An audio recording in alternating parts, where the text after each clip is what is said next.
How to explain communism versus socialism. This is a little like contemplating the brand of baseball bat that your political opponent would like to beat you up with. While there are some differences, and we will grudgingly provide some detail on those differences today, the basic idea is the same. Forced equality of outcome, forced equality of reward, forced equality of material goods, forced equality of philosophy. Well, you get the point.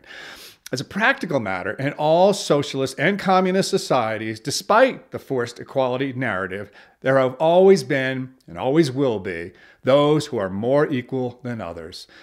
Technically speaking, in a communist society, there's no such thing as private property. All property is communally owned. Each person receives a portion of this communal property based on what the state thinks that they need. What they think that they need as individuals, and I mean this literally, what they think that they need is completely irrelevant. The only thing that matters is what the state thinks that they need. Should they try to acquire something that the state does not think that they need, they will find themselves quickly in jail or worse. The state controls all aspects of economic production and is supposed to provide basic necessities to all citizens, including food, housing, medical care, and education. Supposed to provide basic necessities to citizens. One would think that that would be a pretty low bar. Nevertheless, under communism, the dearth of basic necessities is universal, well-documented, and irrefutable. Communists also believe that their utopian society can only be achieved through the violent overthrow of the status quo.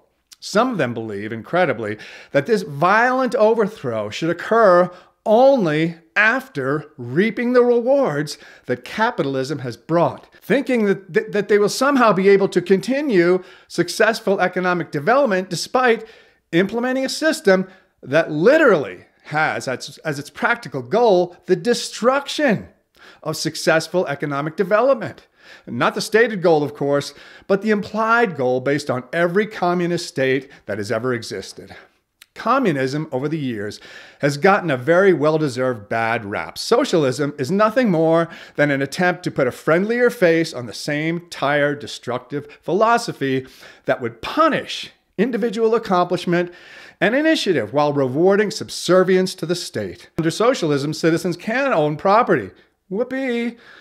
But economic production, all companies, all organizations, all money-making entities of any kind are communally owned, with this ownership enforced by the state. 3 guesses as to what happens to anyone who tries to form a voluntary organization that does not conform to these parameters. As you can imagine, there is a large continuum between pure communism and what many today in the United States, for example, are calling democratic socialism. In democratic socialism, if you can just get 51% of the voters to revoke the property rights of the other 49%, you can confiscate the property of nearly half the population of the country without a second thought. Socialists claim that you can own property, but can you really? In any meaningful way?